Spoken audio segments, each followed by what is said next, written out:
Hello friends, welcome to Aachi ideas. நாம் இன்றைக்கி ஆழ்வெள்ளி கிழங்கு அவிக்க போகிறோம். அதை எப்படி சுத்தம் பண்ணுறதுன்னு பார்க்கலாம். இந்த மேலே இருக்க கருப்பு தோலெலாம் எடுத்துடலாம். எடுத்துட்டோம்னா இந்த மாதிரி ஆகிடும். இந்த மாதிரி நான் பாருங்கள் எல்லா கிழங்கையும் தோலெலாம் எடுத்து வச்சிட்ருக்கிறேன். இந்த மாதிரி எல்லா கிழங்குலையும் இருக்க கருப்பு தோலெலாம் எடுத்து நல்லா கழுவிட்டோம். இப்போ நம்ம பீஸ் கட் பண்ணிக்கலாம். இந்த மாதிரி சின்ன சின்ன பீஸாக நம்ம கட் பண்ணிக்கலாம்.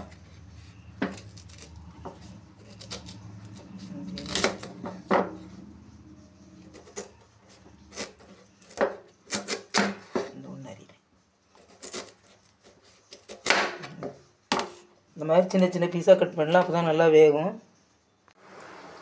மரவள்ளி கிழங்கு நல்லா கழுவிட்டோம். இப்போ அது சின்ன சின்ன பீசஸாக நம்ம கட் பண்ணிக்கலாம்.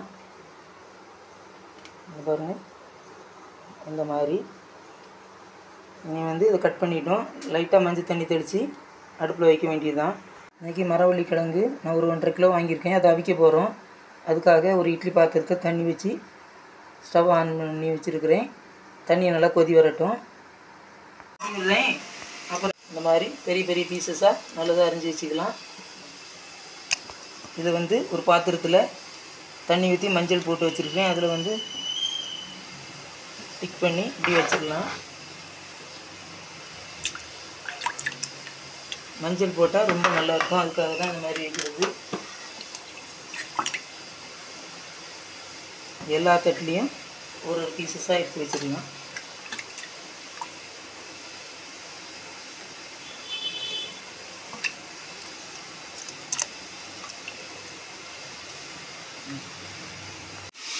தண்ணி கொதி வந்துருச்சு.